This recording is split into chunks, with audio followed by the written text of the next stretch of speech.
Ukraine যুদ্ধ শুরুর পর রাশিয়ার ওপর 16,000 নিষেধাজ্ঞা চাপিয়েছে আমেরিকা ও তার মিত্ররা। এই নিষেধাজ্ঞার অন্যতম কারণ হল যুদ্ধ শুরুর অজুহাত দেখিয়ে রাশিয়ার অর্থনীতির কোমর ভেঙে দেয়া। তবে এসব নিষেধাজ্ঞার মধ্যেও ডলারের বিপরীতে হু হু করে বাড়ছে রুশ মুদ্রা রুবলের দাম। কিন্তু কোনো নিষেধাজ্ঞা না থাকলেও ডলারের বিপরীতে রীতিমতো খাদে গড়াগড়ি খাচ্ছে ভারতের মুদ্রা রুপি। চলতি বছরের 28 ফেব্রুয়ারি থেকে শুরু হওয়া ইরান যুদ্ধের জেরে বিশ্বজুড়ে তীব্র আকার ধারণ করে জ্বালানি সংকট। বিশেষজ্ঞদের দাবি, এর ফলে লাফিয়ে লাফিয়ে বেড়েছে রুশ খনিজ তেলের চাহিদা। গত 3 মাসে সেই তরল সোনা বিক্রি করে বিপুল পরিমাণে বৈদেশিক মুদ্রা আয় করেছে মস্কো। ফলে ডলারের বিপরীতে ক্রমশ শক্তিশালী হয়ে উঠছে রুবেল। জনপ্রিয় মার্কিন গণমাধ্যম ব্লুমবার্গের প্রতিবেদন অনুযায়ী এই বছরের এপ্রিলের গোড়া থেকে মে মাসের তৃতীয় সপ্তাহ পর্যন্ত 12% বৃদ্ধি পেয়েছে রুশ মুদ্রার মূল্য। ফলে ডলারের বিপরীতে 72.6-তে পৌঁছে গিয়েছে সেটি, ফেব্রুয়ারির পর যা সর্বোচ্চ। বিশেষজ্ঞদের মতে ডলারের বিপরীতে রুশ মুদ্রা শক্তিশালী হওয়ায় পশ্চিমা নিষেধাজ্ঞা সামলে অর্থনীতিকে স্থিতিশীল রাখতে সক্ষম হচ্ছে মস্কো। এর 16 আনা কৃতিত্ব প্রেসিডেন্ট ভ্লাদিমির পুতিনকে দেয়া হচ্ছে। 2022 সালের ফেব্রুয়ারিতে ইউক্রেন যুদ্ধ শুরু হওয়ার পর থেকেই তার নির্দেশে কঠোর মুদ্রানীতি মেনে চলছে রাশিয়া। ব্লুমবার্গ জানিয়েছে, পুতিনের এমন সিদ্ধান্তে রাশিয়ায় মুদ্রাস্ফীতির চাপ কমেছে। এছাড়া রপ্তানি খাতে মস্কোর আয় বেড়েছে, সংকুচিত হয়েছে রাজস্ব বাজেট।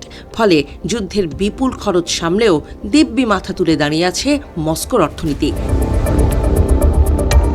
বিষয়টি নিয়ে ইতোমধ্যে গণমাধ্যমে মুখ খুলেছেন রুশ অর্থমন্ত্রী ম্যাক্সিম রেশেতনিকভ। তিনি বলেন, রাশিয়ার আর্থিক মডেল আগামী দিনের রুবলকে প্রত্যাশার চেয়েও বেশি শক্তিশালী করে তুলবে, কারণ এটা পুঁজির বহির্গমনকে সীমিত রেখেছে। রুশ অর্থমন্ত্রীর এই ভবিষ্যৎবাণী সত্যি হতে চলেছে বলেও মনে করা হচ্ছে।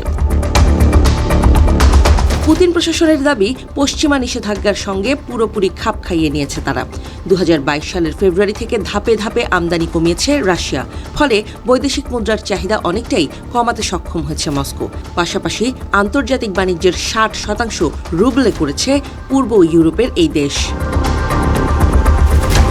অন্যদিকে জটিল ভূ রাজনৈতিক পরিস্থিতিতে ভারতীয় মুদ্রা রুপির অবস্থা মোটেও সন্তোষজনক নয়। ডলারের বিপরীতে বর্তমানে 97-এর কাছাকাছি দাঁড়িয়ে আছে ভারতীয় মুদ্রা। বিশ্ববাজারে খনিজ তেলের দাম $104 ঘোরাফেরা করছে। এই দর আরও বৃদ্ধি পেলে ডলারের বিপরীতে রুপির মূল্য 100 ছাপিয়ে যেতে পারে বলেও মনে করা হচ্ছে। রাশিয়ার থেকে ভারতের বিদেশি মুদ্রা ভাণ্ডার অনেক বেশি শক্তিশালী। তাছাড়া নয়াদিল্লির উপরে নেই কোনো আন্তর্জাতিক বিধিনিষেধ। তারপরেও ডলারের বিপরীতে রুপির দাম পড়ে যাওয়ার নেপথ্যে একাধিক কারণকে চিহ্নিত করেছেন বিশ্লেষকদের একাংশ। বিশেষজ্ঞদের মতে, ডলারের বিপরীতে রুপিকে শক্তিশালী করতে হলে ভারতকে আমদানি কমাতে হবে, পাশাপাশি রপ্তানি বাণিজ্যেও যথেষ্ট সাফল্য প্রয়োজন।